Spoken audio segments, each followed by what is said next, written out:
Voilà, on est aujourd'hui le lundi 27 Elul, on est le 2 septembre et quelques précisions avant de commencer le cours. Aujourd'hui, dernier cours de cette semaine puisque on est à l'avant-veille de Rosh Hashanah et les cours ne reprendront que lundi prochain. Je dis bien non dimanche prochain, mais lundi prochain. Les cours, on le répétera, mais ne reprendront que pour 3 jours, lundi, mardi, mercredi, et après on arrive déjà pratiquement à Kippour, un nouvel arrêt jusqu'à la date du premier dimanche après Sukkot, que l'on confirmera bien sûr la semaine prochaine. En tous les cas, aujourd'hui, on va voir un passage que l'on va prendre à la fin de Parshat Ha'azinu, la Parshat de la semaine. Et tout d'abord, je tiens à préciser que le cours sera pour la guérison totale de Michael Yitzhak ben Daniela Pia, de Vera Miriam bat Rachel Gez, de Daniela Pia bat Rachel, ainsi que pour la Parnassa Tova de Michael Yitzhak ben Daniela Pia, et pour aussi la guérison de tous les malades et la réussite de tous ceux qui, Be'ezrat Hashem, réussiront. En tous les cas, ça je ne m'engage pas. Quoi qu'il en soit, on est à la fin de Parshat Ha'azinu, on va lire ensemble un verset et son Rashi, on va montrer la difficulté de ce Rashi et essayer bien sûr de l'interpréter, et si on a le mérite et que le maître du monde veut bien nous choisir pour dévoiler ses secrets, on essaiera aussi de faire un petit peu le lien en tant que résumé avec les 3 fêtes dont on a parlé ces dernières semaines, celles vers lesquelles on se dirige bientôt, la fête de Rosh Hashanah, la fête de Kippour et la fête de Sukkot, et on se lance avec l'aide du maître du monde. Donc, dans la Parshat Ha'azinu, on est pratiquement à la fin de la vie de Moshe, on est d'ailleurs à la fin de la vie de Moshe, on est le 7e jour du mois de Hadar, le jour de son décès.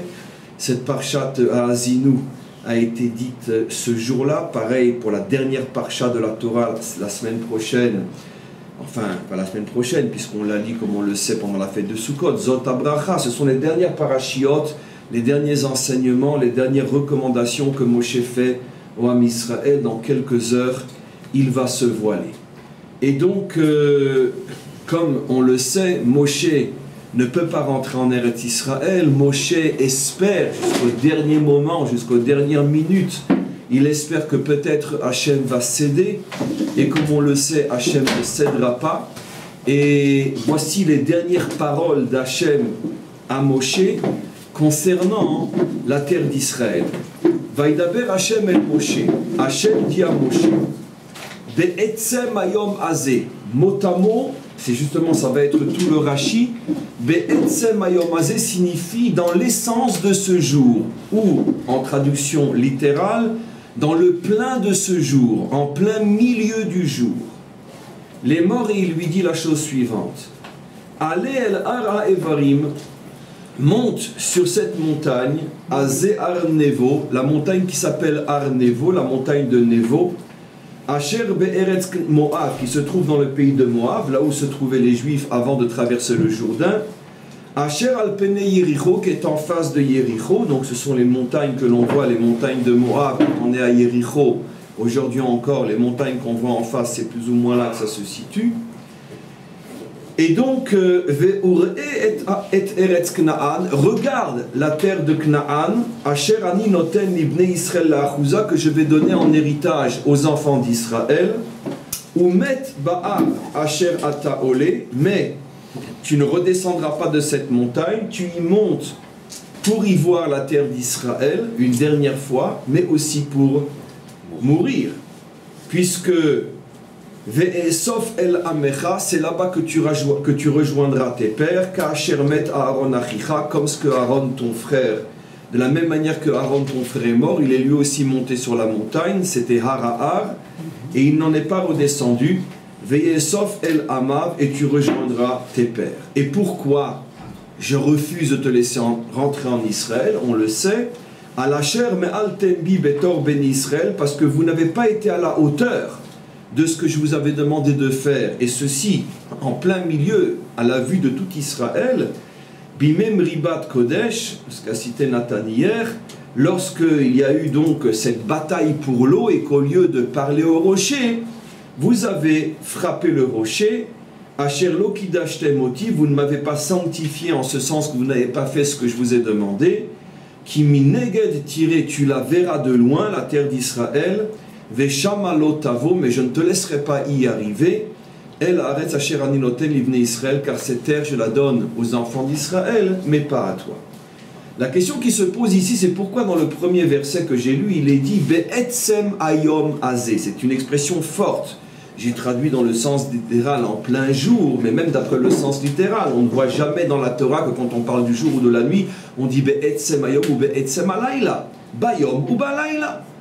Donc l'expression Be'etzem, qui veut dire, d'après la traduction profonde, dans l'essence du jour, et la traduction littérale en plein jour, pourquoi le rajouter? Ça nous change quoi de savoir que c'était à midi, à 11h ou à 3h de l'après-midi? Le jour.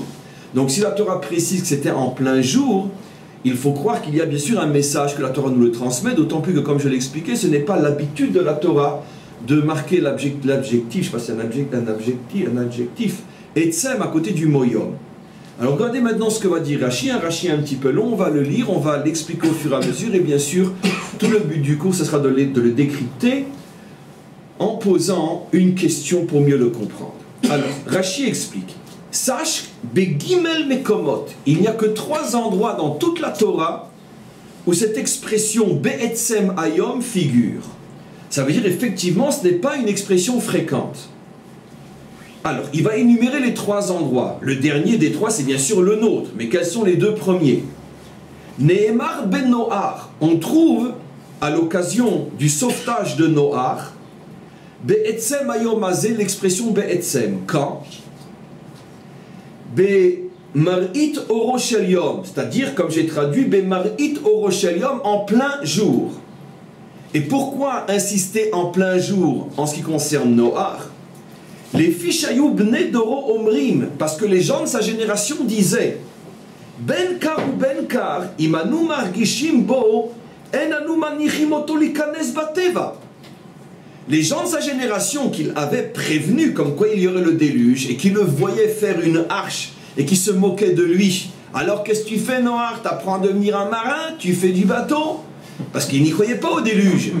Mais ils se sont dit, mais si jamais, effectivement, sa prophétie se réalise, de toute façon il crèvera avec nous, parce que lui on ne le laissera pas rentrer dans l'arche. À un contre l'humanité tout entière, il n'a pas de chance. Donc qu'est-ce qu'ils avaient fait? Au fur et à mesure que la date approchait, ils avaient entouré l'arche de soldats avec des armes et des marteaux-piqueurs, etc., dans le but que si jamais la pluie commence à tomber, de toute façon Noah restera avec eux.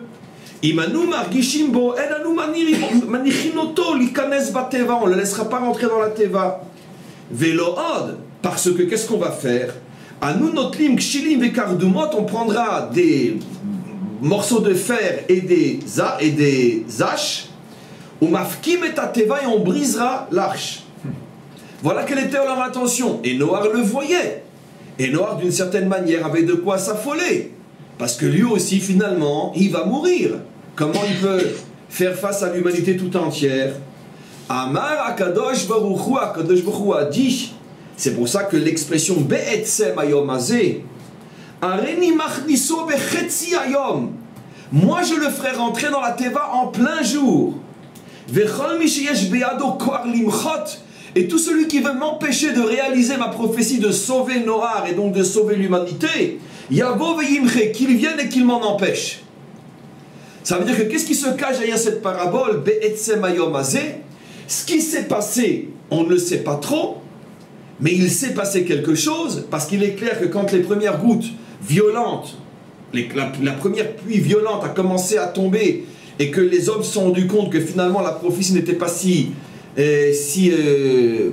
illusoire que ça, ils se sont précipités sur l'arche, et d'abord pour tuer Noar et pour casser l'arche, ou pour casser l'arche et empêcher Noar de s'enfuir et qu'il se noie avec tout le monde.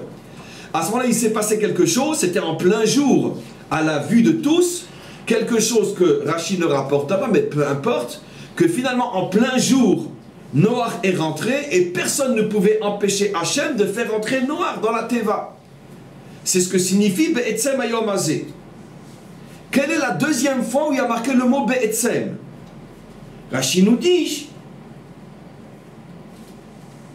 Bemitzrayim, au moment de la sortie d'Égypte aussi il est dit Be'etzem Hayom Hazeh, que les Juifs sont sortis Be'etzem Hayom Hazeh. La même idée, c'est-à-dire Otzi Hachem, Hachem les a fait sortir. Et pourquoi l'expression Be'etzem? Les fiches ayou Mitzrayim Omrim, Mitzriim Omrim, parce que les Égyptiens disaient Bekar Vekar, d'une manière ou d'une autre, Imanu Margishim Baem, si on sent qu'il nous échappe, En Anu Manichim Otam Latzed, de toute façon on ne les laissera pas sortir.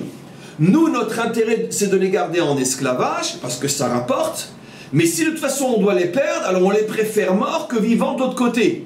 Ça veut dire perdu pour perdu, eux ne s'en sortiront pas. C'est la même idée qu'on voit. Ça veut dire ici, la volonté n'est pas d'empêcher la catastrophe, mais d'empêcher quelqu'un d'échapper à la catastrophe. Si on doit y passer, on y passera tous. En anu manichim otam latzet, on ne les laissera pas sortir. Velood. Et pourquoi? Et comment qu'on va faire? Notrim seyafot veklizaïn, on prendra une armée, veorgin baem, et on les massacrera. Amar Akadosh Baruch Hu, Akadosh Baruch Hu a dit, Arini motzi'an bechetzi ayom, moi je vais les sortir en plein jour. Vekol mishiesh bo koar limchot, et que tout celui qui a l'intention de m'empêcher de faire ce que j'ai projeté, yavo veyimche, qu'il vienne et qu'il m'en empêche. On le sait effectivement, on est sorti en plein jour, Beyad Rama, avec la main et la tête haute, et personne n'a pu nous empêcher de sortir. Point. La troisième cas, c'est le nôtre, et on va expliquer. Alors pourquoi il ne dit pas Be'etzem Hayom Hazeh? Be'etzem. Dans l'essence du jour, l'essence en hébreu, c'est un masculin. Etzem, parce que ça veut dire plus que le sens littéral. C'est pas de l'ivrite, c'est du Lashon HaKodesh. Et dans Lashon HaKodesh, on dit Be'etzem. Parce que ça désigne beaucoup plus profond que simplement le sens littéral. C'est-à-dire l'essence du jour s'est dévoilée. Je vais expliquer Bezrat Hashem. Donc, quel est le point commun entre ces deux passages? Je vais maintenant décrypter un petit peu. On voit qu'à deux reprises, et pour des personnages différents, mais l'idée est fondamentalement la même, et il y a eu un sauvetage au moment d'une catastrophe. Ceux qui ont subi la catastrophe, parce qu'entre parenthèses ils le méritaient, c'est pas le but du cours d'expliquer quoi qui qu'est-ce, pourquoi ils le méritaient, n'ont pas voulu le sauvetage, et finalement il a fallu une intervention extrêmement forte d'Hachem pour permettre le sauvetage. Je commence à répondre. Pourquoi Be'etzem? Ça signifie l'essence. Comme j'ai expliqué des milliers de fois, mais je ne veux pas faire un cours de Kabbalah aujourd'hui, au niveau du divin, il y a deux types de manifestations. Des manifestations qui sont au niveau de ses rayonnements, et des manifestations qui sont au niveau de son essence. L'exemple très célèbre du soleil. Les nuages, le gris de l'hiver peut empêcher les rayons d'arriver jusqu'à nous, mais ne peuvent pas voiler l'essence, la boule, le soleil lui-même. On le sait tous, dit déjà des milliers de fois, en plein mois de décembre ou en plein mois de janvier, on quitte l'aéroport de Paris, il fait un gris, on a l'impression qu'on peut toucher les nuages de la main, on traverse les nuages, on se trouve dans un ciel bleu, une lumière incroyable et un soleil qui brille comme en plein été. Quelle est la différence? C'est que les nuages ne peuvent capter, voiler, freiner que le rayonnement, ils ne peuvent pas atteindre l'essence. De la même manière, dans le comportement de Dieu dans ce monde, il y a des choses qu'il fait volontairement avec son rayonnement, c'est une manière de parler bien sûr, ce qui veut dire que les actions humaines peuvent faire écran, et donc automatiquement le flux n'arrive pas au monde, c'est-à-dire c'est par nos fautes ou par nos mérites qu'on actionne le flux, mais il y a des actions d'Hachem dans le monde qui ne dépendent pas de l'homme, qu'on le veuille ou non, ça se passera comme il le veut. C'est ce que le Ramchal, par exemple, c'est la fameuse thèse du Ramchal très connue, qu'il appelle Hanagat HaYichud. Ça veut dire, l'Hanagat HaYichud, c'est-à-dire c'est mot à mot le comportement divin de l'unité. Ça veut dire l'unité, il est un et personne ne peut l'empêcher de faire ce qu'il veut. Mais cette Hanagat HaYichud, généralement, elle est voilée dans l'histoire parce qu'elle est permanente. Et il y a des moments dans l'histoire où elle se réveille et aux grands yeux des nations, le projet divin se réalise alors que, contre toute espérance, d'accord, entre 1938 et 1945, l'humanité s'est persuadée qu'enfin elle va se débarrasser du peuple juif. En 1948, il ressurgit plus fort que jamais avec un drapeau et la Magen David, un État qui brille aujourd'hui jusqu'à aujourd'hui. Donc, ça c'est ce qu'on appelle un Agatha Yichud. On ne peut pas empêcher Hachem de faire ce qu'il veut dans son monde. Généralement, un Agatha Yichud se dévoile dans des moments de grande perturbation, de grandes catastrophes, où on a l'impression que le monde touche à sa fin, et tout d'un coup surgit une délivrance. Le problème c'est que justement, le monde étant dans une situation de catastrophe, il ne voit pas d'un bon œil que certains peuvent s'en sortir, parce que ça met en évidence qu'il y a les bons et les méchants. Les méchants qui restent du côté de la catastrophe, qui se noient dans le déluge, et Noach qui est sauvé. Et donc, ici, Rachid nous apprend, enfin la Torah nous apprend quelque chose d'extraordinaire. À chaque fois qu'il va y avoir un très grand sauvetage pour le bien de l'humanité, il faut s'attendre à ce que ce soit dans une situation de très grande catastrophe. Pour rattacher ce que je dis au cours d'hier et à tous les cours sur ce sujet-là, pourquoi c'est au moment de la guerre de Gog et Magog, qui est une troisième guerre mondiale, pourquoi c'est à ce moment-là qu'il y a la délivrance d'Israël et après du monde? Parce que c'est en vérité le contraire. C'est parce que la délivrance du monde doit avoir lieu que le monde est dans un état catastrophique. Rappelez-vous ce que j'ai déjà expliqué au sujet de ce que disent nos maîtres. La première fois que l'âme du Mashiach est descendue dans ce monde. C'est-à-dire que l'âme du Mashiach était déjà descendue dans ce monde, mais dans des corps qui ne pouvaient pas lui permettre d'être Mashiach, par exemple. Moshe, d'après notre tradition, était porteur de l'âme du Messie, mais il était un corps de Lévi, de la tribu de Lévi. Donc par rapport à son extériorité, le réceptacle, il ne pouvait pas être Mashiach. Parce que pour être Mashiach, il faut non seulement l'âme du Mashiach, mais il faut aussi le corps, c'est-à-dire de la tribu de Yehuda et plus précisément de la famille du roi David. La première fois qu'un corps directement descendant du roi David et porteur de l'âme du Mashiach descend sur terre, c'est quand? On peut fermer la fenêtre. C'est quand? C'est précisément au moment où le deuxième temple est en train de brûler. Lorsque Titus rentre dans... Je sais qu'il y a une odeur de feu, c'est incroyable. Ouais. C'est au moment où Titus rentre... Ben oui, il y a une influence des cours sur le monde. En direct en plus. Mais qu'est-ce que c'est cette odeur-là? J'étais en train de parler du feu. Et donc, c'est au moment où Titus rentre dans le Saint des Saints et brûle le temple, qu'à ce moment-là, quelque part dans la Galile du Nord, enfin dans le nord de la Galilée, naît pour la première fois le Mashiach. Et il est là potentiellement, il peut se dévoiler. Il faut une autre condition, c'est que le peuple soit méritant. Alors, on se pose la question, et écoutez bien la réponse. D'après le pshat, d'après le premier sens, on aurait tendance à dire, c'est qu'au moment d'une grande catastrophe, cette âme descend, comme pour nous rassurer, ne vous inquiétez pas, vous êtes au début de l'exil, mais le souffle messianique vous accompagnera jusqu'à la délivrance finale. Cette explication est juste, mais les maîtres qui expliquent plus profondément la Torah disent que c'est exactement le contraire qui est vrai. C'est parce que l'âme du Mashiach devait descendre à cette époque, à ce moment-là précis, que le monde est dans une situation de grande catastrophe. Ça paraît fou, mais c'est comme ça. Ça veut dire que tout grand dévoilement dans ce monde s'accompagne d'une sorte de punition des méchants, si j'ose dire. On a un exemple extraordinaire, mais là c'est pas une punition des méchants, mais c'est le même style. Toute naissance suppose une déchirure du sang et des douleurs. Pour qu'une femme accouche, il faut qu'elle déchire l'endroit de la vie, qu'elle saigne et qu'elle hurle. Pourquoi c'est comme ça? Parce que justement la vie s'accompagne d'une certaine forme de destruction. Pourquoi? Parce que c'est un nouveau monde qui apparaît et un ancien qui disparaît. La graine, avant de donner un arbre, pourrit dans le sol. Donc c'est toujours la même notion. Donc exactement ici, ce qui se passe, Hachem a un projet de sauver l'humanité, c'est-à-dire à partir de Noach, de faire sortir ce qui sera l'humanité véritable, les Bnei Noach, les 70 peuples, qui, malgré tous les hauts et les bas, sont nettement mieux que ce qu'a été l'humanité avant le déluge.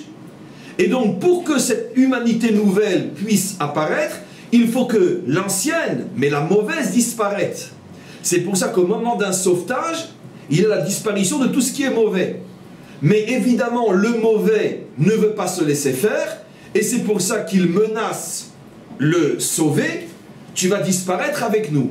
À ce moment-là, pour empêcher la disparition du sauvé, qui est en même temps le sauveur, à ce moment-là, il y a un dévoilement de l'essence du divin, Etzem. Ça veut dire que Hachem agit dans son monde sans laisser de place à l'homme, sans laisser l'homme décider et choisir ce qu'il veut ou ce qu'il ne veut pas. D'une manière plus simple, quand il y a un dévoilement d'essence, ça veut dire que Hachem met fin au libre arbitre. Vous ne décidez plus, c'est moi qui décide. Ça veut dire que c'est lui qui a décidé qu'il y aurait le libre arbitre, c'est lui qui peut aussi décider quelles sont les limites des règles qu'il a lui-même créées. Donc, le premier exemple, on voit qu'il s'agit du sauvetage de Noach, donc du sauvetage de l'humanité. Ce qu'on appelle les 70 peuples. Dans le deuxième exemple, c'est le sauvetage de qui? D'Israël. Puisque c'est la naissance d'Israël. Et la destruction de l'Égypte. On voit donc quelque chose d'absolument extraordinaire. Pour parler du sauvetage de l'humanité, ainsi que pour parler du sauvetage d'Israël, la Torah utilise la même expression. Pour bien nous faire comprendre, et surtout à ceux qui jusqu'à aujourd'hui ne l'ont pas encore compris, ne veulent pas le comprendre, qu'il n'y a pas de sauvetage d'Israël indépendant du sauvetage de l'humanité, ou qu'il n'y a pas de sauvetage de l'humanité sans sauvetage d'Israël. Le sort de l'humanité est essentiellement, c'est le cas de le dire, Etzem, lié au sort d'Israël, et le sort d'Israël est essentiellement lié au sort de l'humanité. Parce que Israël et l'humanité, c'est en vérité la même chose. C'est le micro et le macro, d'où on le sait dans notre paracha. Un verset extraordinaire qui dit qu'au moment où Hachem a dispersé les peuples, à ce moment-là, il a commencé à créer la graine d'Israël. Et Rashi explique, la graine d'Israël qui était bien sûr sous la forme de Shem et d'Abraham. Et Rashi explique, c'est la raison pour laquelle il y a 70 peuples en rapport aux 70 âmes fondamentales de la famille de Yaakov. Quel rapport? Quel est le lien? Pourquoi on devrait, nous, être structurés avec le chiffre 70 sous prétexte que eux sont structurés avec le chiffre 70? Parce que c'est micro et macro. Israël est le microcosme de l'humanité tout entière. Si nous disparaissons, tout le monde disparaît. Si nous sommes sauvés, tout le monde est sauvé. Ce que Israël et les nations se refusent à comprendre jusqu'à aujourd'hui, plus les nations qu'Israël, bien évidemment, parce qu'elles rêvent d'une humanité sans juifs. Mais si elles comprenaient qu'une humanité sans juifs, c'est tout simplement plus d'humanité du tout, comme disent nos maîtres, chaque peuple enverrait une légion pour protéger Israël afin qu'il ne disparaisse pas. Et c'est ce que les nations comprendront bien sûr au moment de la délivrance finale. Donc quoi qu'il en soit, on voit que Hachem est obligé de dévoiler l'essence de sa force pour sauver l'humanité Noach ou pour sauver le projet Israël. Maintenant le troisième cas c'est Moshe. On va lire et poser une question. Regardez ce qu'il dit maintenant le troisième cas. Kan ve'af kan bemitato shel Moshe. Sache qu'exactement de la même manière, il faut comprendre la raison pour laquelle la Torah dit Etzem en ce qui concerne la mort de Moshe. Nehemar be'etzem hayom hazeh. Pourquoi il est dit ici be'etzem hayom hazeh? Les fiches ayou Israël omrim. Parce que Israël disait, quand ils ont su que la mort de Moshe était proche, ils ont dit Ben kar ve'kar, d'une manière ou d'une autre. Imanu margishimbo, si on sent que sa fin approche, enanu manichimoto, on ne laissera pas partir, on ne laissera pas mourir. C'est-à-dire, Adam sheotzionu mimitzrayim, un homme qui nous a fait sortir d'Égypte, vekara lanu et hayam, qui nous a ouvert la mer, veorid lanu et aman, qui nous a fait descendre la manne, veagiz lanu et aslav, qui nous a nourris dans le désert, Vehala lanu et aber, qui nous a donné de l'eau qui sortait du rocher. Venatan lanu et Torah, qui nous a donné la Torah. Enanu manichim oto, nous on ne laissera pas partir. Amar akadosh baruch hu, Dieu a dit, Areni machniso bechetzi hayom, moi je le ferai partir en plein jour, et celui qui veut m'en empêcher, qu'il vienne et qu'il m'en empêche. Alors, avant de poser la question bombe atomique, comprenons d'abord ce qui se passe. Qu'est-ce que ça veut dire qu'ils espéraient d'abord techniquement empêcher la mort de Moshe? Techniquement, on le comprend. Moshe n'est pas mort de vieillesse. Contrairement à ce qu'on pourrait croire stupidement, je dis stupide parce que c'est vraiment refusé de lire les versets, Moshe n'est pas mort de vieillesse à 120 ans. On verra la semaine prochaine, enfin la prochaine qu'il est dit clairement qu'au moment où il est mort, il était en pleine forme. Il n'avait pas vieilli. Deuxièmement, la Torah dit clairement qu'il n'est mort que parce que était arrivé le moment de rentrer en Israël et que lui ne pouvait pas rentrer. Et Rachid dira dans Parshat Zot Abraha que si c'était la Xéra, il aurait pu rentrer physiquement, rien n'empêchait de rentrer. C'est-à-dire que son heure, selon les lois de la vieillesse, n'avait pas sonné. Donc quelle était l'intention d'Israël? De faire en sorte que Hachem annule la Xéra. Cet homme-là peut encore nous suivre, il s'agirait d'une mort de vieillesse, il n'y a pas de quoi discuter. Mais comme il ne s'agit pas d'une mort de vieillesse, mais d'une mort décrétée, donc entre parenthèses surnaturelle, qui ne correspond pas aux lois de la nature, on refuse de laisser Moshe mourir, alors que nous, les enfants, on rentre, on doit tout au Père, nous on rentre et lui il reste à l'extérieur. Il nous a sortis d'Égypte, il nous a ouvert la mer, donné à manger, donné à boire, donné la Torah, et c'est ça la récompense. Hors de question, ou tout le monde rentre, ou personne ne rentre, on ne laissera pas. Hachem dit, il ne rentrera pas, et on verra bien qui aura le dernier mot.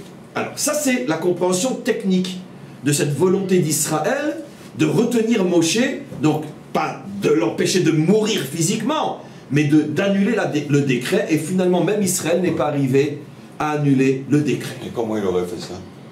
Peut-être par la prière, en convainquant Hachem, etc. Ça n'a pas marché. C'est ce qu'on sous-entend. Ils se sont mis peut-être 14 millions, 20 millions de personnes à prier, à hurler, à déchirer leurs habits. Ça n'a pas marché. Hachem a pris Moshe, il n'est pas revenu. Et le sens profond de la Xéra, c'est quoi? Comment? Le sens profond de la Xéra. Ça c'est d'autres cours. Oui. Ça c'est d'autres cours, qui ont été faits d'ailleurs, mais je ne pense pas qu'on ne pourra l'expliquer aujourd'hui. Quoi qu'il en soit, quelle est la question bombe que je m'attendais à ce que vous posiez sur ce Rashi? C'est que c'est de la folie pure. Pourquoi? Parce que la comparaison du cas Moshe aux deux premiers cas est à l'extrême opposé des deux premiers cas. Or pourtant, c'est le même mot qui est utilisé, donc c'est ce que veut dire Rashi, mais Rashi n'est pas responsable de son explication. C'est le même mot utilisé pour deux notions premières qui sont à l'extrême opposé de la dernière. Or c'est le même mot. Or, pourquoi? Ben, c'est 1 plus 1 égale 2. Quand je vais vous le dire, vous allez dire, mais c'est évident. Dans les deux premiers cas, on parle de méchants qui veulent empêcher le sauvetage de celui qui mérite de vivre. Noach ou Israël. On parle de ceux qui méritent de mourir, qui veulent emmener avec eux celui qui mérite de vivre. Mais dans ce cas-là, le dernier c'est exactement le contraire. Ils veulent empêcher la mort de Moshe pour qu'il puisse vivre. Ça veut dire que là, ils veulent retenir Moshe vivant, ils veulent le sauver. Dans les deux premiers cas, ils veulent empêcher le sauvetage de Noach. Ils veulent empêcher le sauvetage d'Israël. Mais là, au contraire, ils veulent sauver Moshe. Moshe reste avec nous. Regarde. C'est pas des méchants. Regarde. Ils veulent sauver Moshe. Écoutez bien ce que je dis. Les questions dans 10 minutes, un quart d'heure. Enfin, 20 minutes. Ils veulent sauver Moshe. Marquez la question. Ils veulent sauver Moshe. Donc, en vérité, Rashi n'est pas responsable de son explication. C'est la Torah qui l'oblige à dire ce qu'il dit, puisque c'est le même mot utilisé dans ces trois seuls endroits dans toute la Torah. Donc, de la même manière, dit Rashi que dans les deux premiers cas, le mot Etsem signifie que Hachem a imposé sa volonté à ceux qui voulaient empêcher sa volonté. C'est vrai que dans les deux premiers cas, il s'agit d'une volonté de méchants qui veulent empêcher un sauvetage. C'est vrai que dans le dernier cas, c'est la volonté de gentils qui veulent sauver quelqu'un, mais c'est le même mot. Pourquoi c'est le même mot? Puisque c'est des notions qui sont à l'extrême opposé. Tout le monde a compris la question, elle est énorme.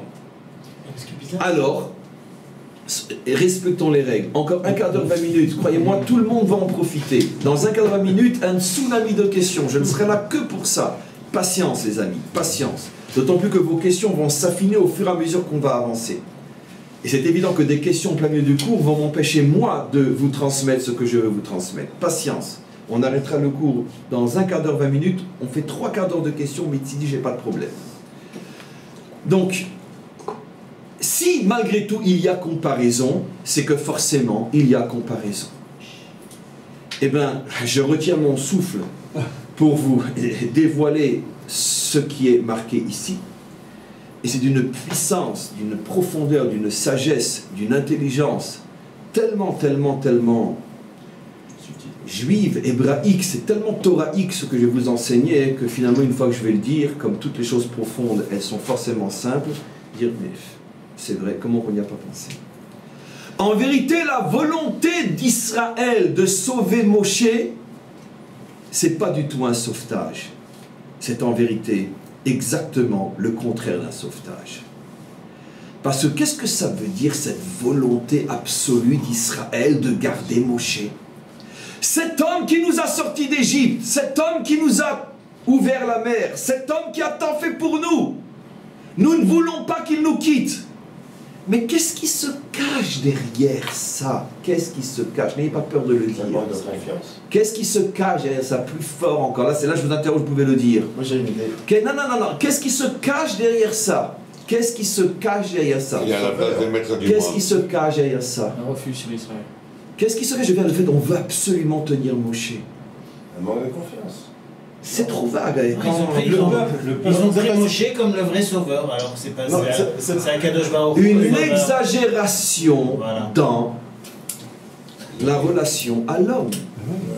Une exagération dont on ne peut pas être sans lui. Non, mes amis. Il n'y a qu'un seul qu'on ne peut pas être sans lui. C'est le maître du monde. En dehors du maître du monde, oui, on peut être sans lui. Quand il a fini sa mission, il a fini sa mission. Il n'est là que pour sa mission. Toi, tu vas faire comme Staline, vous allez le congeler. Qui c'est qu'on a congelé, Lénine ou Staline? Lénine. Lénine. On va faire comme les Égyptiens. On va faire une momie. Ça veut dire quoi? Ça veut dire quoi? Si j'étais un peu plus méchant, je dirais quoi? Vous voulez idolâtrer le personnage? Ça veut dire quoi? Maintenant, on comprend que leur intention, ce que je dis est très simple.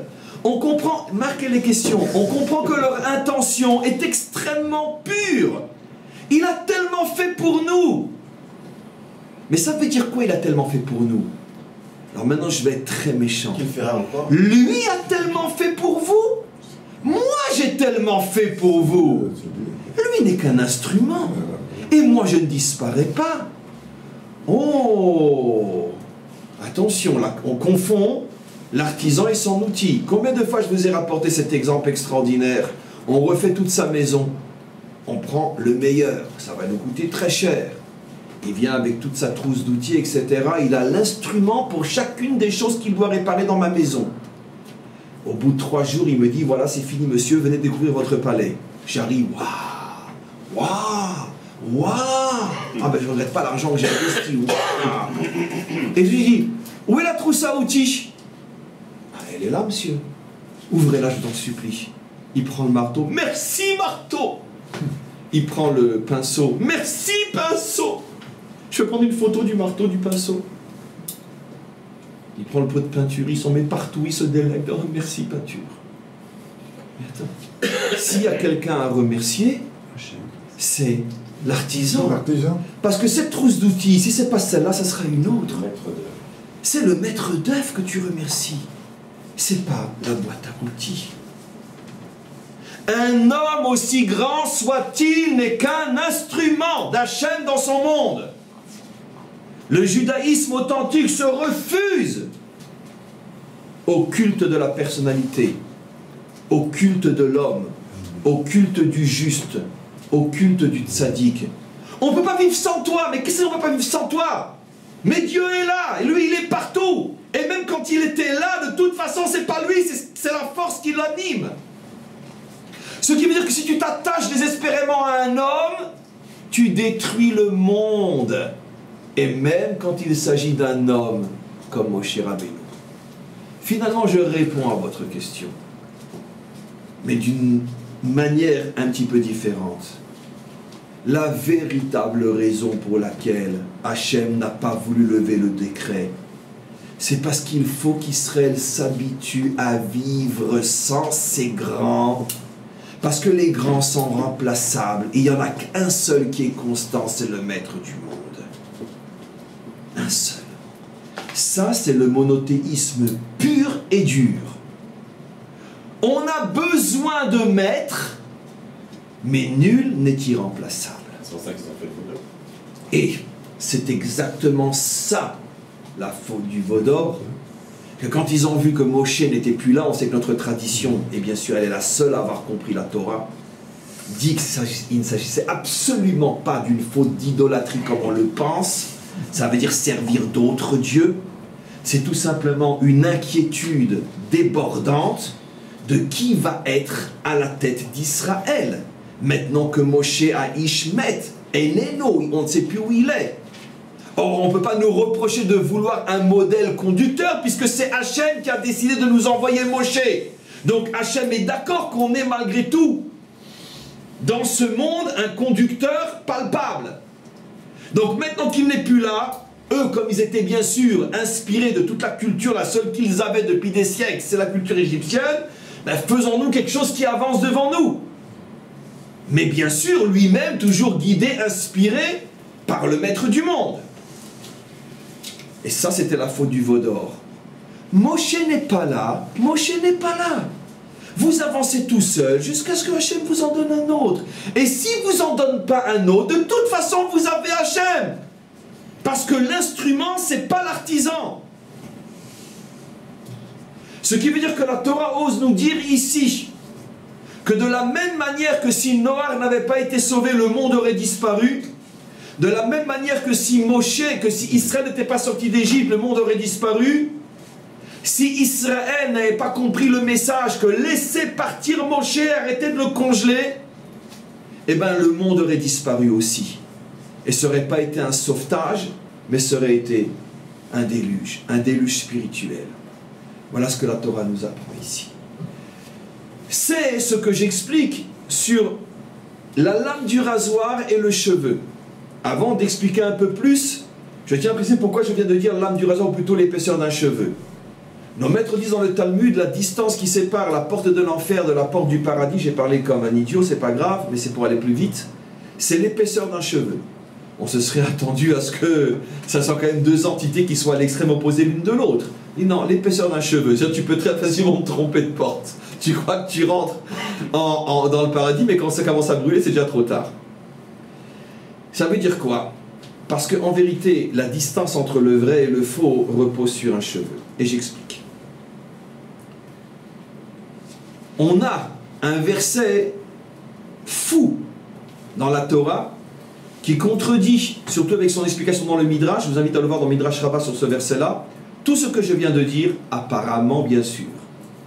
Tout de suite après la traversée de la mer, il est dit Veyaminu Bashem ou Bemoshe Avdo. Ils ont eu la Imuna en Dieu et en Moshe son serviteur.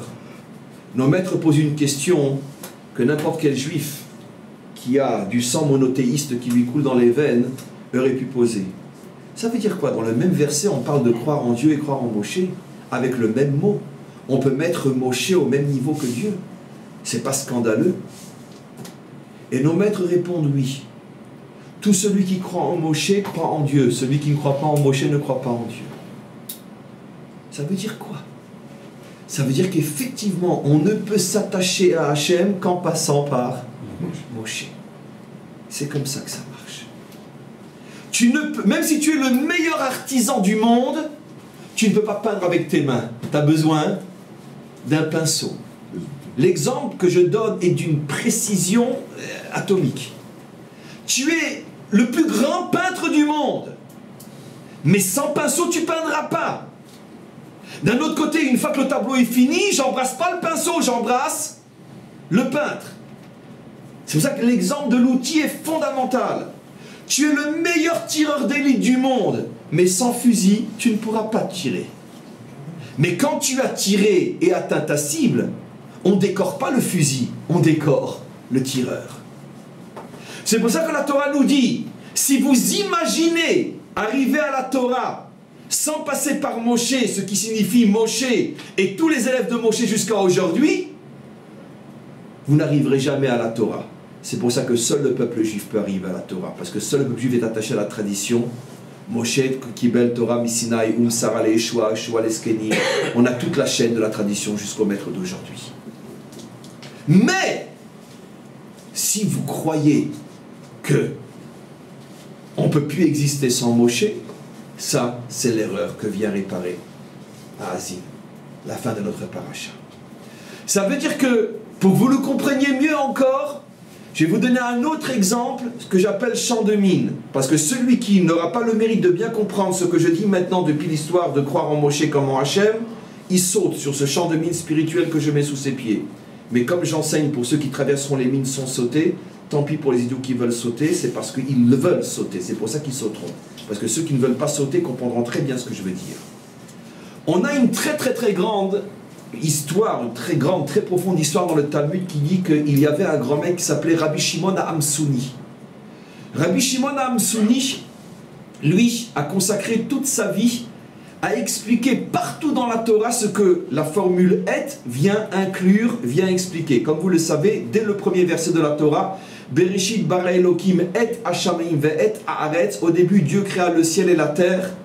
En hébreu, le mot « et » n'était pas nécessaire. On aurait pu dire « Bereshit bara Elokim shamayim va'aretz » comme dans des dizaines d'autres versets où on ne met pas le « et ». Et effectivement, jusqu'à aujourd'hui, personne n'a pu expliquer réellement ce que signifie sur le plan grammatical, à plus forte raison profondément, le « et ». Ce qu'on sait globalement, c'est que c'est une terminologie qui vient inclure quelque chose qui n'est pas cité explicitement. Mais ça vient inclure quoi? Mais ça, c'est ce que tous les maîtres d'Israël, et d'ailleurs tous les hébraïsants jusqu'à aujourd'hui conviennent d'expliquer. Quand tu as le mot « et » devant un mot, devant un adjectif, peu importe, ça vient inclure quelque chose qui n'est pas dit, mais qu'il faut deviner. Mais comme ce n'est pas dit, alors il faut le chercher. Un jour, un grand maître, Rabbi Shimon Hamsouni, qui vivait à l'époque de Rabbi Akiva, mais qui était l'un des maîtres de Rabbi Akiva, avant que Rabbi Akiva devienne lui-même un grand maître, s'est mis en tête de donner une explication convaincante sur tous les mots « et » de la Torah. Il y en a plusieurs centaines. Et il est arrivé à les expliquer, etc. Il a écrit un gros livre où à chaque fois il disait voilà pourquoi ici il y a et, pourquoi ici il y a et, qu'est-ce que ça vient inclure, qu'est-ce que ça vient inclure, qu'est-ce que ça vient inclure, qu'est-ce que ça vient rajouter, etc. Il y avait un et qui le dérangeait et qu'il réservait pour la fin. Après, il s'est dit après 30 ans de recherche, je vais peut-être avoir une illumination, je vais comprendre ce que ce et veut dire. C'est le verset qui dit et Hashem Elokecha tira. Tu craindras Hashem, ton Dieu. Mais le verset est introduit par l'expression « et ». Si « et » vient inclure, qu'est-ce qu'on peut craindre au même niveau qu'Hachem?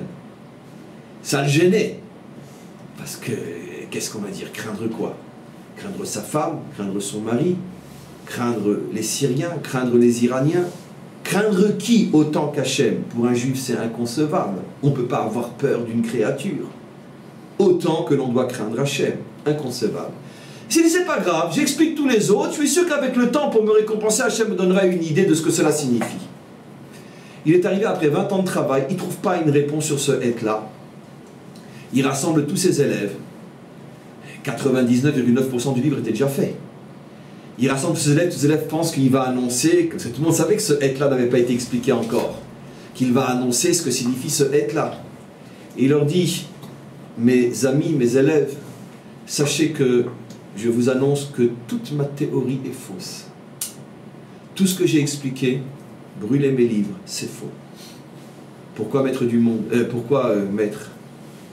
Mais parce que la Torah, elle ne supporte pas l'exception à la règle. La Torah, c'est la sagesse divine. Ou tout est vrai, ou tout est faux. On va dire, bon, ma thèse, elle marche plus ou moins. Ça, tu peux dire sur la science humaine, tu peux pas dire ça sur la science divine.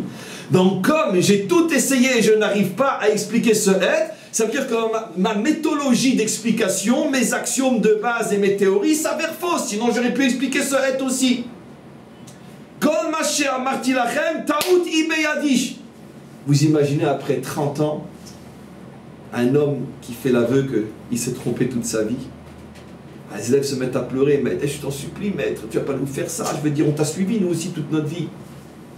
Il leur dit, sachez que de la même manière que Hachem me récompensera à avoir essayé de comprendre sa Torah, il me récompensera encore plus lorsque je fais l'aveu que je suis incapable de comprendre sa Torah.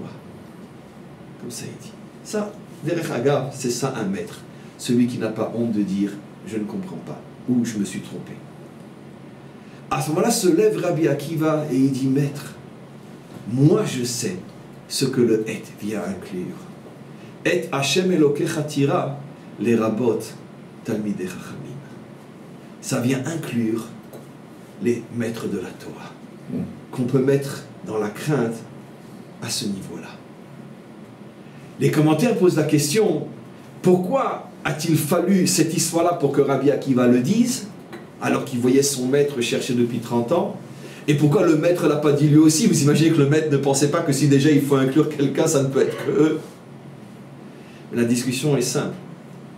Le maître, lui, ne pouvait pas imaginer, se permettre, avoir l'indécence, l'impudeur de se dire qu'un maître d'Israël peut être craint comme on craint Hachem. Mais quand Rabbi Akiva, l'élève, a vu la grandeur de son maître, qui est prêt à avouer que toute sa vie a été une erreur, enfin dans ce domaine-là, et qu'il n'a pas honte, et qu'il s'en remet au maître du monde, et avec humilité dit, voilà, la sagesse de l'homme ne pourra jamais cerner ta sagesse à toi. Quand il a vu ce que c'est la grandeur d'un homme véritable, il a dit, crois-moi maître, qu'un homme comme toi, on peut te craindre au même niveau. Mais qu'est-ce qu'on comprend de là? On comprend de là que les maîtres d'Israël avaient une hésitation énorme à imaginer que ça peut être dans le même verset. Et Rabbi Akiva, qui, comme on le sait, dont toutes les paroles dans la Torah ont force de loi, toute la Torah, toute la loi après toutes les lois après Rabbi Akiva s'enracinent dans la pensée, dans l'école de Rabbi Akiva, comme on le sait, comme c'est dans le Talmud. Ça veut dire que d'un côté, on nous demande, oui, de considérer que c'est au même niveau. Maintenant, alors comment comprendre ce texte-là, qui est le cours d'aujourd'hui? Parce que c'est justement ce que j'explique. La vérité est toujours ce pont très étroit qui passe au-dessus des abîmes. Le moindre faux pas, on se casse la figure. Celui qui se dit, bon, un maître, après tout, ce n'est qu'un homme, hein, il va aux toilettes comme moi, hein, et puis, d'accord, ça veut dire, bon, bah, je veux dire, il n'est pas là, je prends Google, la même chose. Ou celui qui se dit, le maître est irremplaçable, et je vais le recréer s'il le faut, et je continuerai à dire qu'il est là même lorsque je ne le vois plus, et je refuse de me faire à l'idée qu'il n'est plus là. Ces deux erreurs sont la même idolâtrie. Ça veut dire que tu n'as pas compris quelle est la place exacte de l'homme sur terre. L'homme est incontournable, mais il n'est jamais irremplaçable. L'homme est incontournable, oui. La Torah n'aurait pas pu être donnée sans Moshe, et personne ne pouvait nous sortir d'Égypte autre que Moshe. Mais parce que c'était la mission de Moshe. Et lorsque la mission de Moshe est terminée, maintenant commence une nouvelle mission. La mission de conquérir et de s'installer en Israël. Ça, c'est un autre missionnaire, il s'appelle Yehoshua.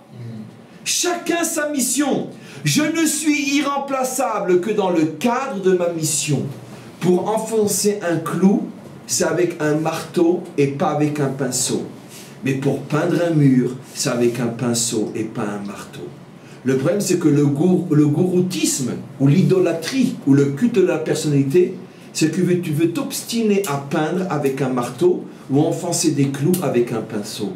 Tu n'as pas vu que la mission est terminée, le temps a changé, d'autres compétences maintenant sont nécessaires. Accroche-toi à la compétence du moment. Je termine juste, et maintenant j'avais promis 20, on est à 1 minute de 20, et vous avez des questions si vous le voulez jusqu'à 10 heures, et j'imagine qu'il peut y en avoir. Quel est le lien avec Rosh Hashanah, Kippour et Sukkot de la manière la plus rapide possible? Vous remarquerez que la différence fondamentale entre les deux premières et la troisième, comme par hasard 2 et 3, c'est que les deux premières, c'est plein feu sur le maître du monde. Rosh Hashanah et Kippour, c'est plein feu sur Hachem.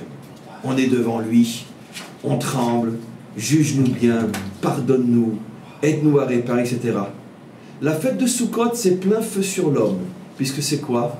On reçoit dans notre soukha les grands 7 piliers, les grands 7 personnages fondamentaux dans le 7e et David. Le premier jour, on reçoit Abraham, on ne dit pas qu'on reçoit la Shrina, qu'on reçoit Dieu.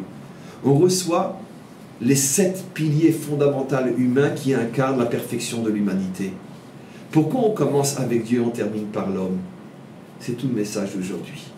Pour nous faire comprendre la chose suivante. Dans ce monde, il y a un temps où il n'y en a que pour Dieu Et il y a un temps où il n'y en a que pour l'homme. Mais attention, celui qui dit il n'y en a que pour Dieu et j'ai pas besoin des hommes, c'est-à-dire moi je vais apprendre la Torah sur Google, je n'ai pas besoin de maître, d'accord? Je suis un autodidacte, maintenant avec toutes les traductions qu'il y a, je peux me faire une idée. Sur ce genre d'homme, nos maîtres disent, c'est le culte du veau d'or. Quand ils ont dit c'est le culte du veau d'or, quand on a traduit la Torah et que les nations ont pu maintenant la lire et essayer de la comprendre sans nous, nos maîtres disent c'est le culte du veau d'or. Mais qui tu es toi pour imaginer que tu vas comprendre la Torah? J'aimerais bien te voir, moi, devant un livre de Newton ou de Einstein, etc. Regarde si tu fais le malin. Devant la Torah du maître du monde, tu fais le malin, je vais comprendre tout seul, je vais me faire mes explications, ma compréhension, je vais me créer une nouvelle religion, mais pour qui tu te prends? Ça, c'est l'idolâtrie. Non. Tu as besoin de passer par les hommes. Et qui sont les hommes? Les maîtres d'Israël depuis Moshe. Tu ne veux pas passer par eux? Alors reste dans l'ignorance ou la falsification. Mais d'un autre côté, si tu veux absolument t'accrocher à l'homme au point d'en faire ton gourou, ton petit Dieu, et que tu ne veux pas le laisser partir quand il a terminé sa mission et faire confiance au maître du monde que maintenant commence quelque chose de nouveau avec une nouvelle mission et donc de nouveaux personnages, c'est une faute aussi grave, ou peut-être encore plus grave que la première. Voilà donc le message qui est tellement, tellement, tellement juif, toujours cet équilibre étroit entre les extrêmes, et c'est le problème dans lequel se débattent d'une certaine manière toutes les idéologies et toutes les religions, ou bien le culte de l'homme au point de le diviniser, tout le monde a compris, ou bien un culte exagéré en Dieu au point que l'homme n'existe que pour se faire sauter et disparaître parce qu'on ne donne aucune importance à l'homme, tellement il y a tout pour Dieu. Tout le monde voit qu'effectivement ces deux pôles religieux existent sous nos yeux, soit une religion qui divinise l'homme, soit une religion qui anéantit l'homme, et à chaque fois c'est le même problème. En vérité, la vérité se trouve au juste milieu entre comprendre que l'homme est incontournable, mais il n'est jamais indispensable. Alors maintenant, c'est là que vous allez maintenant me tsunamiser avec vos questions. Allez, on commence, le chat. Ça c'est une question de moi, excusez-moi. Peut-on associer la mort du rabbi On n'excuse pas une question de toi, parce qu'elles sont importantes. C'est gentil. Peut-on associer la mort du rabbi à la mort de Moshe par rapport à la suite de votre... Tu veux quoi? Tu veux maintenant me crucifier en public? Non, c'est ça ce que tu veux? D'accord? Non, mais je sais bien que les vaches de mon cours, d'accord? Parce que je n'ai pas que des humains, j'ai aussi un troupeau. Les vaches de mon cours, je le sens depuis le départ, d'accord? Je pense que j'ai été extrêmement clair dans mon cours. Préciser plus que ce que j'ai dit, ça devient de la provocation inutile. L'homme est incontournable, mais nul n'est irremplaçable. Ce que je dis est fondamental. Il y a des missions qui sont menées par des hommes qui sont l'homme de la mission. Et si on se refuse de le voir, de le comprendre et de s'attacher à l'homme de cette mission, on passe complètement à côté du projet divin. Celui qui aurait vu la Torah sans Moshe, il y en a eu un dans la Torah, le fameux symbole de celui qui dit « on n'a pas besoin de toi pour la Torah », comment il s'appelait? Korah. On sait où il a terminé. Donc Korah, c'est cette tentative de se dire après tout, connectons-nous directement au maître du monde. Pourquoi ça passerait plus par Moshe que par Korah, que par un autre? J'ai pas besoin de toi. Non. Il y a des personnages clés dans l'histoire à qui on a confié une mission, ça passe par eux et par personne d'autre. Mais ce n'est pas une raison pour gourouser la chose. Alors, on peut imaginer que le rabbi, maintenant je parle sans m'engager, parce que je donne un cours de Torah au peuple juif. Et je ne suis pas obligé d'y mettre mon intérêt personnel. La chose la pire qui puisse exister quand on prétend transmettre la Torah d'Israël, qu'on met en vérité son étiquette dedans pour faire passer ses tripes plus que la Torah du maître du monde. C'est ce que j'essaye de faire depuis que j'ai commencé à enseigner. Ce que je suis est une chose, ce que je transmets en est une autre. Parce que je ne transmets pas ce que Chaim Dinovitch pense. Je transmets, j'espère, ce que la Torah du maître du monde essaye de nous enseigner.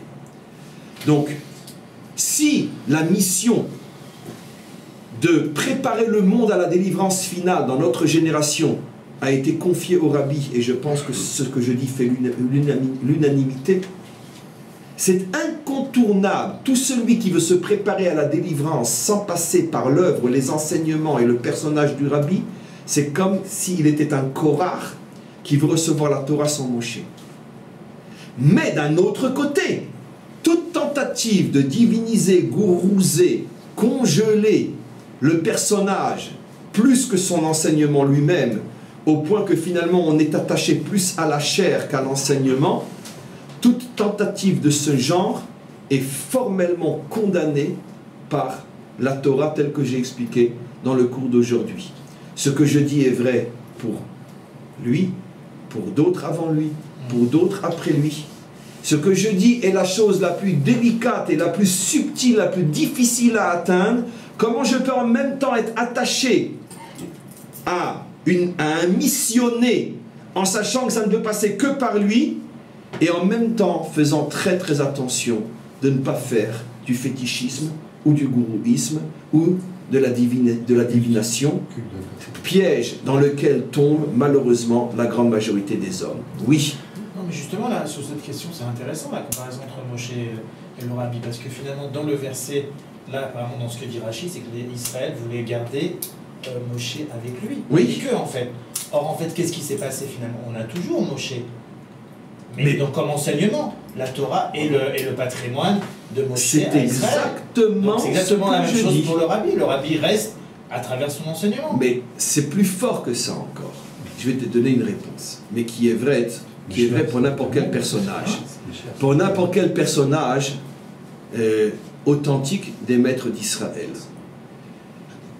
Quand on étudie la Torah, combien de fois j'ai prononcé le mot Rashi aujourd'hui? 30 fois au moins. D'accord? Rashi, peu importe. 20 fois, 10 fois.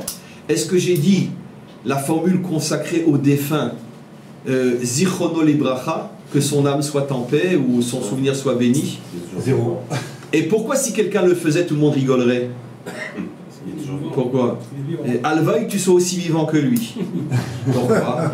Parce que dans son enseignement, il est encore plus vivant que moi qui en parle. Parce que moi, dans 20 ans, après 120 ans, plus personne ne saura que j'ai existé, mais lui, 1000 ans après, l'humanité tout entière se nourrit de lui. Alors évidemment, si on définit la vie comme étant la chair, donc comme un âne, il ne nous manque plus qu'à faire i-an. Alors évidemment, la chair n'est plus visible, il est mort. Mais si on définit la vie comme une énergie puissante qui agit sur le monde et qui le transforme, évidemment que Rashi est toujours vivant. C'est pour ça que on se garde de dire que son âme repose en paix, puisqu'il est toujours là, plus encore que jamais. Donc quand on dit que Moshe est vivant par ses enseignements, c'est beaucoup plus que le dire d'une manière philosophique, c'est que réellement il est là véritablement, mais l'enveloppe n'est plus de la chair, l'enveloppe est un enseignement, et je rajouterai que lorsque l'âme se met dans l'enveloppe de l'enseignement, elle est encore plus puissante que lorsqu'elle est dans l'enveloppe de la chair. L'âme, contrairement à ce que vous auriez pu penser jusqu'à aujourd'hui, elle peut très bien être dans de la chair, elle peut être aussi dans un enseignement, elle peut être dans un livre. La Torah est le corps de Moshe aujourd'hui. L'âme de Moshe se trouve dans la Torah aujourd'hui. Exactement de la même manière, et multipliée par des milliards, cette âme et sa force dans le corps charnel de Moshe. Ce qui veut dire que quand on dit qu'un juste est là aujourd'hui, c'est pas simplement pour se consoler, bon, il est là par ses enseignements. Non, qu'à Dieu ne plaise. Il est là et plus puissamment encore aujourd'hui, simplement que l'âme a changé d'enveloppe. Et donc, quand je suis, dans les deux sens, suivre et être, lorsque je suis les enseignements, à ce moment-là, évidemment que je suis connecté au personnage. Mais, cette volonté, on pourrait dire qu'était celle d'Israël, de le garder physiquement, elle a deux défauts qui frisent l'idolâtrie. D'abord, parce que C'est comme si tu niais le fait que l'âme est éternelle et qu'elle n'a pas besoin d'un corps physique pour être présente dans ce monde. Et deuxièmement, c'est parce que tu fétichises, tu gourouises un certain lien que tu as eu avec et tu ne veux pas passer par une autre forme de lien. Ça veut dire que tu décides que ce lien est irremplaçable. Le lien que tu as avec Moshe, c'est sous la forme de son regard, de son sourire, de son corps. Tu ne veux pas te faire à l'idée que maintenant le même lien est plus fort encore, pourra passer par un autre réceptacle. Ça s'appelle du gourouisme. Et tout simplement de l'idolâtrie. C'est quoi l'idolâtrie? C'est une statue, c'est une image, c'est figé. Tu veux figer ta relation de cette manière-là, tu ne veux pas un autre type de relation. Oui, il y avait une question. Oui, je voulais juste ajouter que, est-ce que ce passage-là du désert, jusqu'à entrer dans la terre promise, le fait que le grand personnage de Moshe ne puisse plus être là physiquement pour qu'on puisse le consulter, pour qu'il consulte Dieu, est-ce que ce n'est pas une invitation d'Hachem de nous responsabiliser en ce moment-là? Vous dites d'une manière différente exactement ce que je dis, et je suis d'accord. Le fait que Hachem nous enlève, pas le personnage, comme on vient maintenant d'affiner la notion, mais nous enlève sa présentation par rapport à nous, parce que Moshe effectivement n'a pas disparu, seulement qu'il est sous une forme différente qui permet la connexion. Le fait que Hachem passe tout au long de son histoire, il nous oblige à changer de réceptacle, c'est effectivement pour nous responsabiliser, pour nous prendre en main et se réveiller et se renforcer à chaque fois. Parce qu'effectivement, lorsque l'on est habitué à un certain style, la remise en cause est toujours très difficile. La première parole adressée aux premiers juifs, c'est « va-t'en, remets tout en cause ». Ça veut dire quoi, remets tout en cause? Ça veut dire que continue à t'attacher au bien, mais avec de nouveaux réceptacles. Parce que ça te permet ce renouvellement constant qui fait que finalement tu n'idolatrises rien dans ce monde. Tu restes toujours attaché à la source qui est le maître du monde. Oui, Nathan. Mais moi je crois par exemple que Moshe, en fin de compte, a gagné parce qu'il a eu la mission d'être le Messie, parce qu'en point de vue nishmatique, certainement ça doit être le Messie. Barour, sans problème. Et physiquement, de libérer Israël d'Égypte, c'est l'homme parfait. Alors pourquoi on parle de David? David, ça doit être inutile pour Moshe, pour être le Messie. Il doit être peut-être dans les corps un corps physique de Yehuda et fils de David, mais nishmatiquement parlant, c'est Moshe carrément. Oui, mais il y a pas le... Alors, de toute façon, ce que vous dites est clairement dit. Le Mashiach est composé d'un corps davidien, dans la mesure où il est le descendant biologique de David. Il est composé du Nefesh de David et de la Neshama de Moshe. Et le Ruach, Yosef. Wow. Le Mashiach a le Nefesh de David, le Ruach de Yosef, la Neshama qui est l'essentiel de Moshe. Ce qui veut dire qu'effectivement Moshe se retrouve dans le Mashiach, étant la structure la plus élevée de son âme. David ne tient que le niveau Nefesh dans l'âme globale du Mashiach, donc ça va dans le sens qu'il dit. Mais quoi qu'il en soit, l'outil le plus visible et donc le plus nécessaire, qui est le corps et le nefesh qui meut le corps, ça appartient à la dimension David. Mais l'inspiration spirituelle la plus élevée appartient à Moshe. Donc effectivement, le Mashiach est un personnage composé de différentes structures dans laquelle on retrouve Moshe et au plus haut niveau. Oui. On ne retrouve pas les Ushpizim qu'on a dans la Souka et qu'on accueille pendant 7 jours, D'une avec les certaine chiffres 7, avec les 70 nations aussi qui viennent au temps. Oui. Les sacrifices. Oui, ça c'est le premier cours sur Sukkot, on l'a expliqué ça. Je veux dire, ça se fait On l'a avec les expliqué. autres cours, c'est très intéressant. Absolument. Il n'y a pas de question du chat? J'en ai beaucoup là. Alors, allez-y. Moi j'ai des questions par rapport Un instant, le chat existe aussi, cher ami. Question de Aldaré, il dit que Yehoshua succédait à Moshe pour entrer en Israël. Le rabbi n'a-t-il pas besoin d'un successeur et serait-ce le Mashiach? Impossible de répondre à une question pareille, avec tout le respect que j'ai pour cet ami proche, parce que nul n'est dans les pensées d'Hachem ou dans les pensées des maîtres d'Israël pour savoir ce qui devrait ou ce qui ne devrait pas être. Le futur n'appartient pas à des gens comme nous. Donc toute question sur le futur, il faudrait, il ne faudrait pas, je réponds de manière très respectueuse, avec beaucoup de respect. Tout ce qui est du domaine du futur n'est pas entre les mains, c'est-à-dire entre les mains intellectuelles de gens comme nous. Ce que Hachem voudra faire, il le fera. Par contre, le présent et le passé, oui, entre nos mains. C'est comme d'ailleurs le dit la Torah, Anistarot la Shemelokenu va niglot la nul banenu. Les choses cachées et secrètes ne sont pas de nos compétences. Les choses visibles sont, oui, de nos compétences. C'est-à-dire donc, par rapport au cours d'aujourd'hui, les choses sont comme je l'ai expliqué, que ce soit à l'encontre du rabbi ou de qui que ce soit dans l'histoire d'Israël. Le message a commencé avec Moshe. Lorsque la génération de Moshe a absolument voulu s'accrocher à la dimension Moshe telle qu'elle l'avait connue, on n'en acceptera jamais une autre.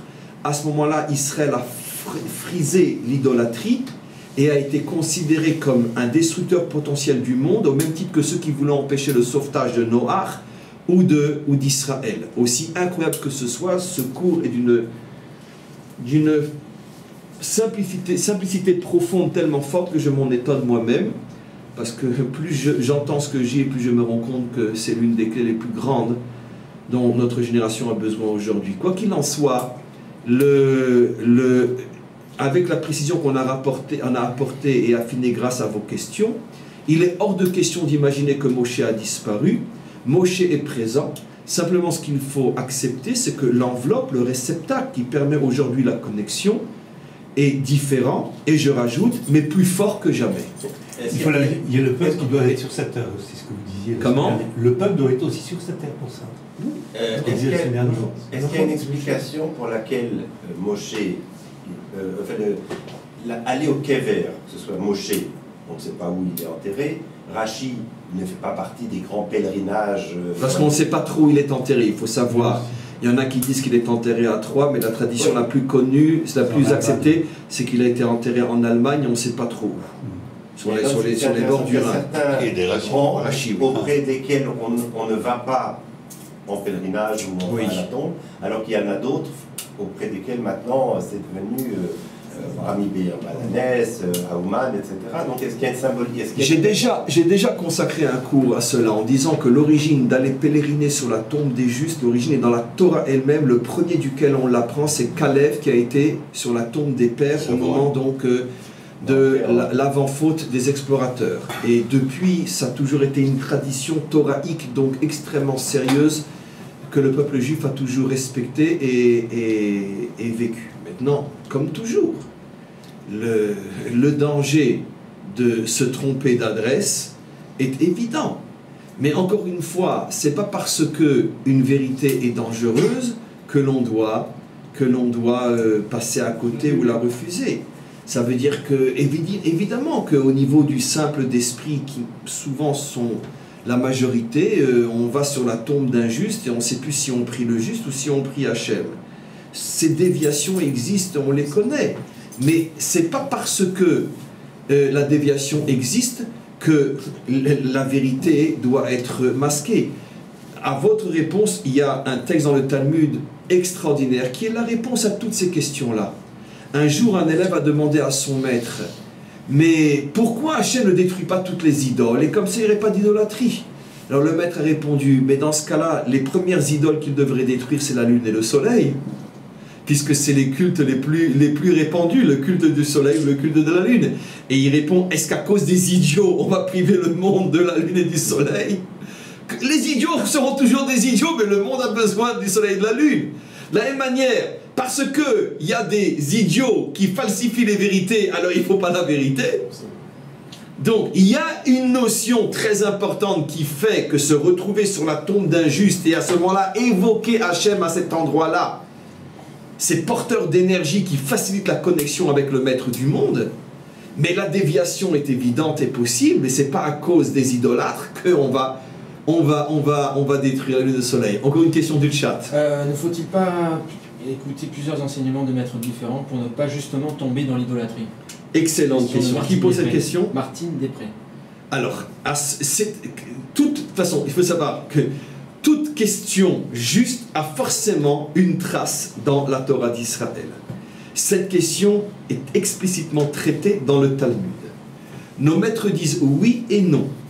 nos maîtres disent, en ce qui concerne la connaissance, ça veut dire connaître la Torah, il est interdit de recevoir la connaissance d'une seule source. Choisis-toi un maître.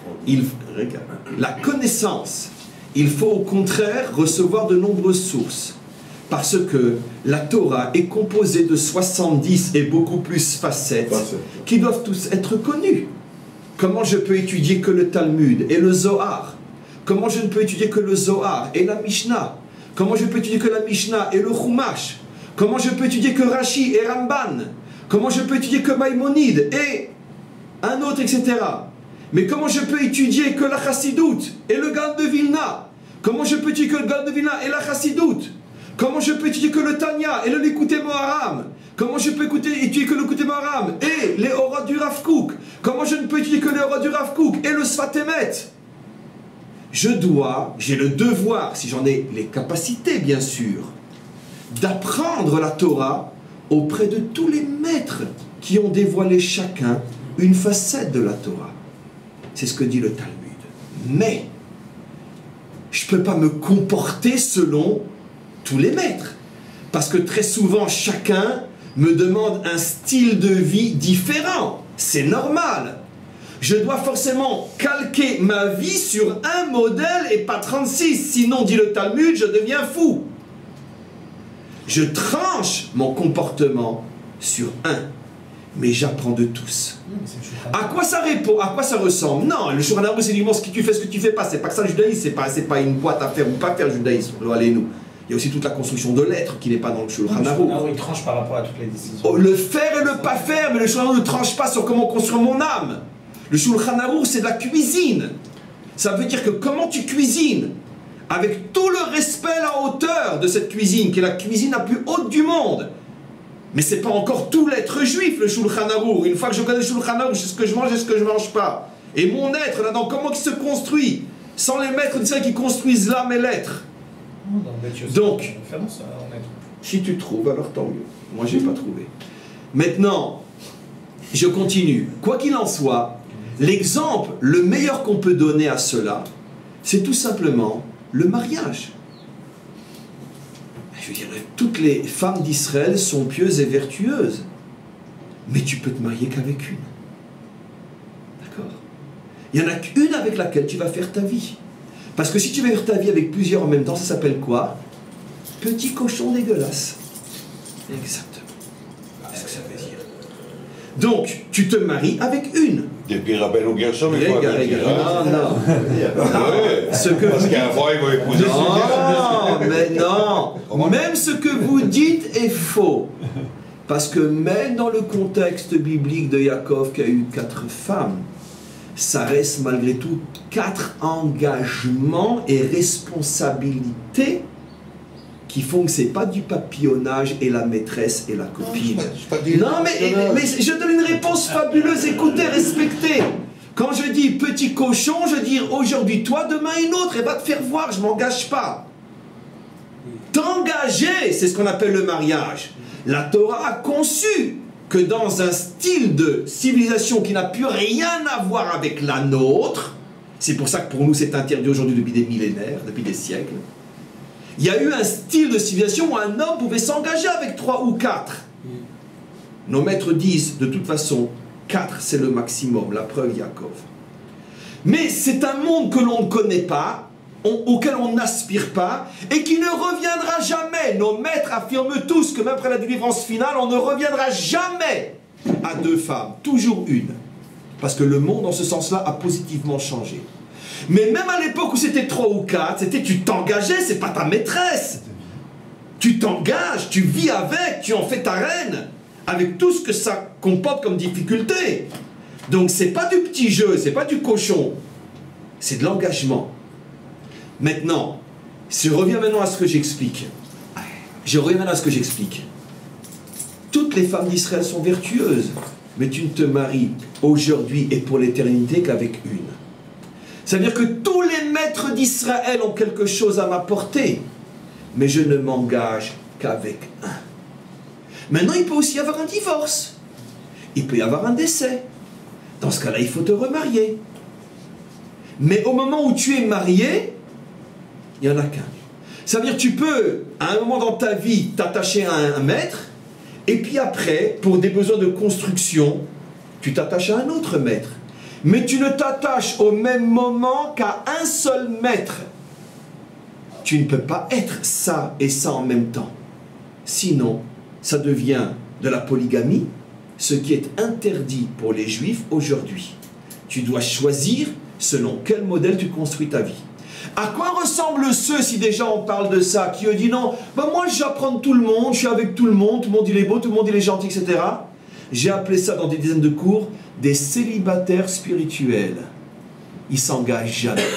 Ah, moi j'adore le Rav Kook. Ben alors va jusqu'au bout avec le Rav Kook. Viens vivre en Israël. Non, moi j'adore le Rav Kook, mais je vis à Paris ou à Strasbourg ou à Miami, je ne sais où. Mais moi je suis un juif Rav Kook. Non, mais tu te fous de qui jusqu'à quand? Marie-toi avec Rav Kook, donc commence déjà à vivre en Israël. D'accord? Ah, moi je suis un chassid d'un tel ou un si. Va jusqu'au bout de ce que tu crois. Sinon, tu es un célibataire. Ça veut dire que tu papillonnes. Mais tu n'es pas engagé. Donc je termine et je réponds à la question. Aujourd'hui, notre monde juif, malheureusement, est divisé en deux grandes catégories, très schématiquement. Ceux qui disent qu'il faut apprendre de tout le monde mais qui s'engagent avec personne, les célibataires, et ceux qui ne veulent recevoir que de lui. Ah, c'est quoi cet enseignement? Ça a été dit par le Rav Kook. Ah non, c'est pas de... Non, c'est pas de... C'est le Gan de Vina. Oh non, c'est un misnaghet, ça. C'est le Balatania. Oh non, c'est un chassid, ça. D'accord. À mon avis, ceux-là sont pires que les premiers. Parce que ceux-là sont très dangereux. Les premiers, ils font de mal à personne. Ils croient en tout le monde. Mais les autres, d'où tu rapportes cet enseignement? C'est le Tanya qui le dit. Ah non, Tanya, non, nous on est des Litaïm, misnaghet, non, Tanya. Mais attends, c'était un juif aussi, tu sais, il mettait les filines. Non. Voilà. Malheureusement, tout le monde est comme ça aujourd'hui. Qu'est-ce que je dis moi? J'essaye de faire ce que nos maîtres nous enseignent, pas mes fantasmes. Nos maîtres disent, les connaissances, tu construis ta Torah à partir de tout ce qui existe. L'engagement avec un, pas avec deux. On continue le chat. Question de Marcy. N'est-il pas vrai que le maître arrive quand l'homme est prêt? Le maître est-il le canal choisi par la Providence? N'importe quel maître ne convient pas à n'importe quel élève. N'importe quel maître ne convient pas à n'importe quel élève. De la même manière que n'importe quel élève ne convient pas à n'importe quel maître. De la même manière que n'importe quelle femme ne convient pas à n'importe quel homme. N'importe quel homme ne convient pas à n'importe quelle femme.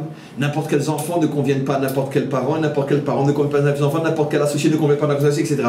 Toute relation humaine, ce sont des zivugim. Le zivoug, comme on le sait d'après la Kabbalah, c'est pas que entre l'homme et femme. Toute connexion entre deux humains signifie qu'il y a forcément une certaine compatibilité d'âme, de nature, etc. Donc, automatiquement, il est absolument évident que ça fonctionne dans le domaine de la Torah de cette manière-là aussi, et c'est la raison pour laquelle il y a des incompatibilités qui font que je ne peux pas, je ne dis pas que ce maître n'est pas grand, mais ça ne me parle pas. C'est ce qui fait que et ça aussi c'est une erreur tellement grossière, tellement incroyable, sous prétexte que j'ai choisi ce maître, c'est forcément le plus grand de tous. Hein. Mon papa c'est le plus fort, hein. Ça veut dire quoi? Non. Tu as choisi ce maître parce que c'est le seul qui parle à ton âme. Ça ne veut pas dire que l'autre que tu n'as pas choisi ou qui ne t'a pas choisi est plus petit que plus petit que le tien. Moi j'ai un maître, mais jamais je dirais que c'est le plus grand de tous. Parce que d'où j'en sais, j'ai été mesuré tous les autres. Et ça veut dire quoi? Je sais que lui me construit Nekuda. Chaque homme dit à sa femme le vendredi soir, traduction en français, nombreuses sont les filles vertueuses de mon peuple, mais toi tu les dépasses toutes. Comment dans la Torah on peut dire un mensonge? Comment un homme peut dire à sa femme, et toi tu les dépasses toutes? Pourquoi tu as essayé avec toutes les autres? Tu as vécu avec elles toutes les autres? Comment tu sais? Mais parce que c'est vrai! Parce que puisque c'est toi qui as été choisi pour moi tu les dépasses toutes. Donc c'est vrai quand je dis tu les dépasses toutes, parce que n'importe quel autre ne m'aurait pas donné le bonheur que toi tu me donnes. Parce que la grandeur ne se mesure pas avec un centimètre. La grandeur se mesure avec la connexion des âmes. Toi, tu es celle qui est connectée à mon âme. Donc pour moi, tu es la plus grande de toutes. Le reste ne m'intéresse pas. Vous comprenez? Une question de Métanoïa qui est en Australie et qui nous écoute grâce à un groupe électrogène. Grâce à Un groupe électrogène. C'est quoi un groupe électrogène? Il n'y a pas d'électricité. Il n'y a pas d'électricité. et donc, C'est un des alors, C'est une énergie renouvelable. la question au départ était comment vivre en paix avec le sentiment profond d'un travail inachevé. Alors j'ai posé la question, mais pourquoi vous dites inachevé? La personne a répondu parce que Moshe a peut-être eu le sentiment de ne pas avoir fini son travail. Non, impossible. Impossible. Bonne question, mais réponse. Bonne question sur le plan intellectuel, mais réponse d'après la sagesse de la Torah.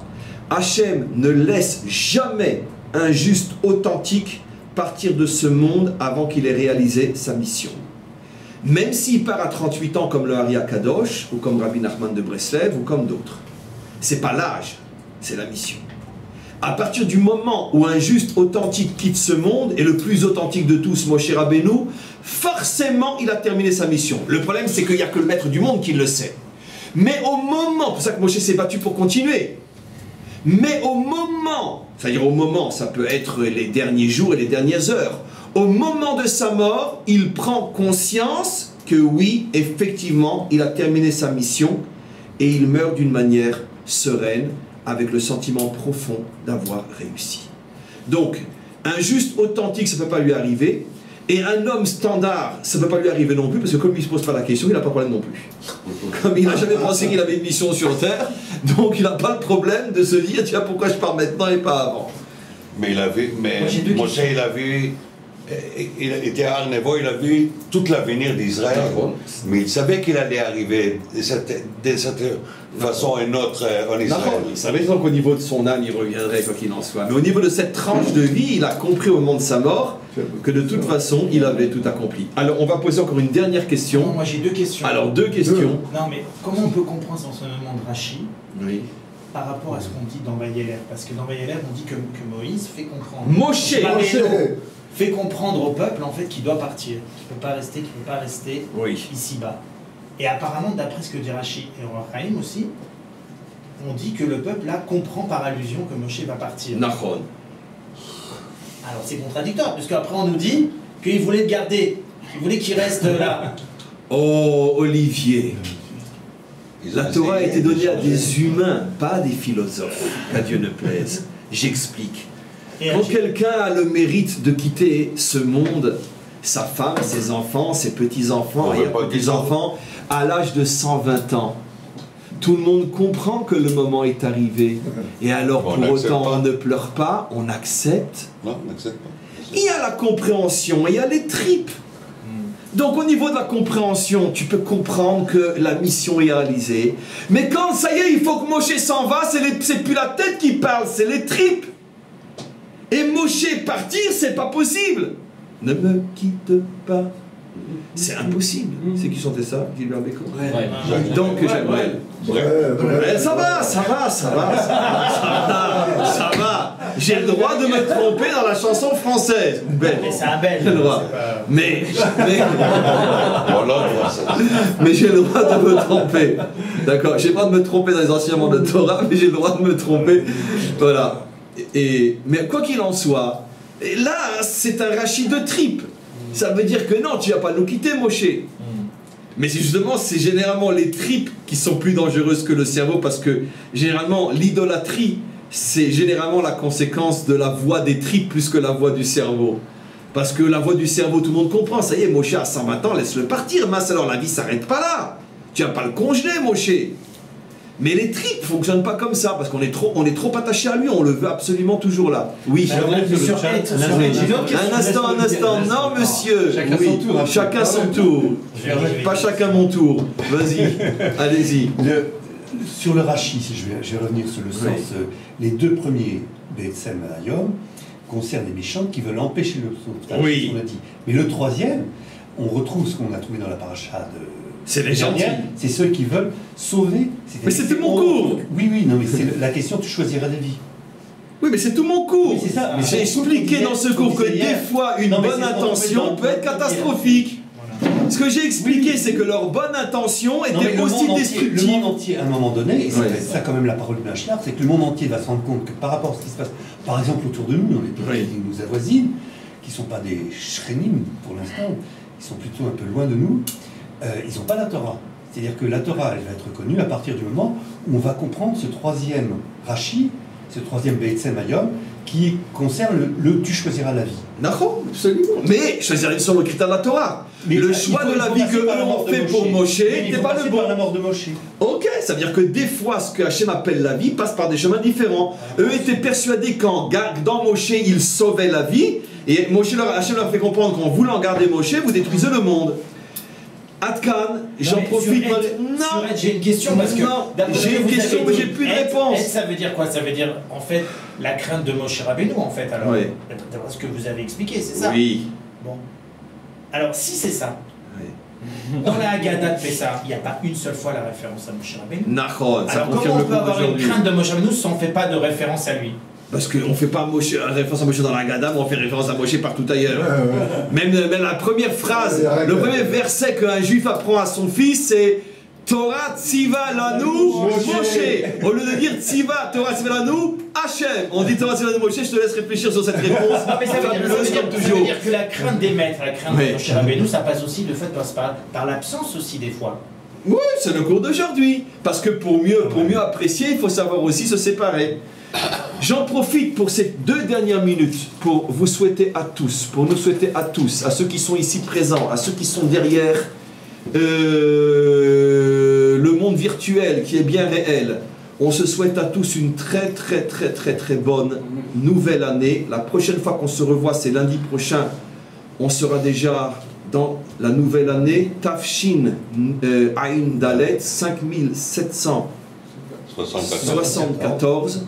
On espère, on souhaite, on prie pour que cette nouvelle année nous apporte, et sur le plan collectif, pour l'humanité tout entière, et Israël, une année de bénédiction et de réussite et de joie authentique, et à titre plus personnel, que cette année voit le développement de nos cours, du site et des enseignements plus fort encore que pendant l'année qui s'achève à présent. À tous et à toutes, un très bon Rosh Hashanah. Comme les rabbis disent toujours.